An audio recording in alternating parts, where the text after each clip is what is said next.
we were close to close before I think it was when I was actually doing my green sheet that I thought, holy cow, they're going to pay me that much?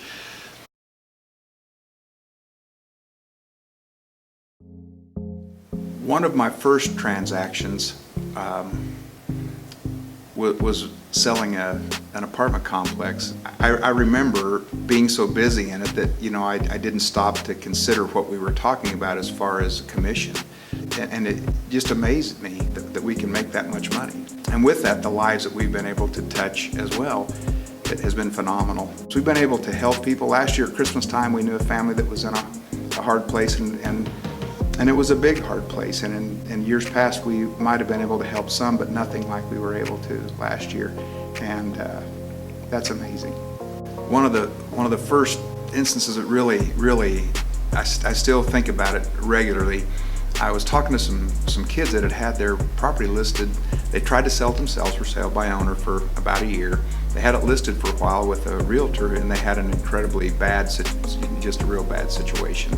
And they were very, very apprehensive, very apprehensive. It was almost like an interrogation. The listing interview was almost like an interrogation.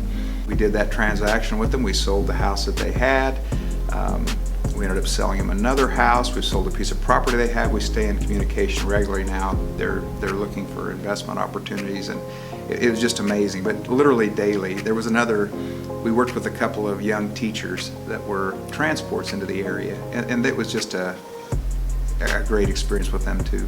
Seeing the people you're helping them, especially these first-time young home buyers. That's always fun. So, relationships have always been very important to me, and been in sales a good part of my life, and always depended on relationship selling, building relationships, and continuing those relationships. And I think the same thing.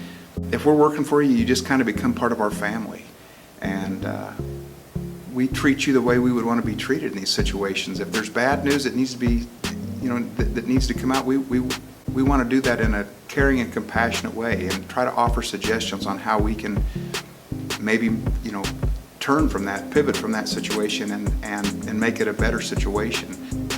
Whenever I was a vendor for Keller Williams and was in the office, I was welcomed as part of the family, and it was just amazing to me. The family atmosphere, the family culture is amazing. Again, I had people giving me advice, telling me how to do things, just welcome. They were looking for opportunities to help me, and that was just so different to me. I love the way that we support our community and those within our community. I can't imagine ever doing anything else, working for another brokerage. This is who we are. It was just a natural fit. It's just who we are. So I never doubt that there's a team of people standing behind me that have my back at any given minute, no matter what situation we're in, whether it's crisis that comes, or personal or a business crisis. I don't have the fear of thinking that I'm going to stand alone. Fear crippled me in so many areas of my life, and that was the biggest thing.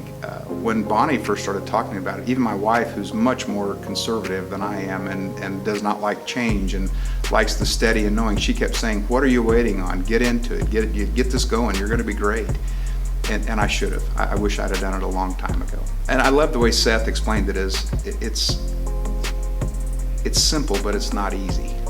And that describes it perfectly. What we do is simple, but it's rarely ever really easy. But it's always very much worth it.